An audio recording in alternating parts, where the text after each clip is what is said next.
Semakin dewasa, semakin susah cari pasangan. Gue nggak tahu lo setuju sama ini atau enggak. Tapi kalau lo ngerasa kisah cinta lo selalu gagal, hopeless romantic, atau lo selalu ngerasa ketemu orang yang salah, atau bahkan lo ada di situasi dimana orang tua lo ngerasa pasangan yang lo pilih bukan orang yang tepat buat lo, mungkin lo akan relate sama semua permasalahan percintaan di usia dewasa ini ya, yang gue sebutin tadi.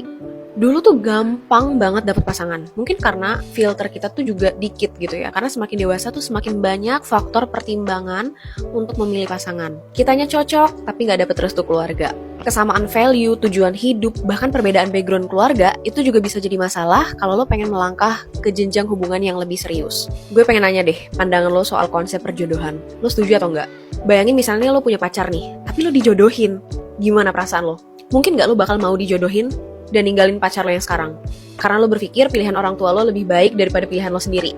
Gue merasa mungkin perjodohan itu adalah pilihan yang tepat untuk lo ambil ketika lo gak punya pacar ya. Tapi kalau lo punya pacar kan lain hal ya. Atau ketika lo udah single nih, akankah lo menerima perjodohan yang dibuat sama orang tua lo karena lo ngerasa susah banget nemuin kriteria yang lo mau? Lain cerita kalau lo punya pacar, terus tiba-tiba kakek lo ngejodohin lo sama orang yang lebih tua dari lo. Hal itu dialamin sama Rumaisa yang dijodohin sama kakeknya, padahal jelas-jelas dia punya pacar. Dia dijodohin sama orang yang lebih tua dari dia. Waktu dia tahu dia bakal dijodohin, dia minta Randy pacarnya untuk ngelamar dia. Tapi bayangin waktu dia bilang ke pacarnya untuk ngelamar dia, pacarnya nolak dengan alasan pacarnya belum siap menikah dan masih banyak hal yang pengen dia kejar. Benar-benar kisah percintaan dewasa yang rumit tapi realistis.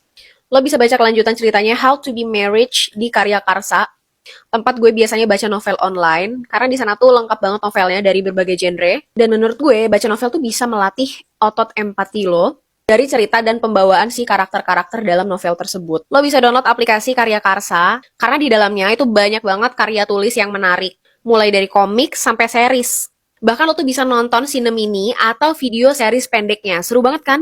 Beberapa fitur yang bisa lo akses di aplikasinya, itu ada series pilihan, karya terbaik minggu ini, karya terbaru, karya populer dari berbagai genre, mulai dari romance, horor, komedi, dari berbagai format, mulai dari cerpen, komik, sampai series pendek, itu semuanya ada di aplikasi Karya Karsa ini.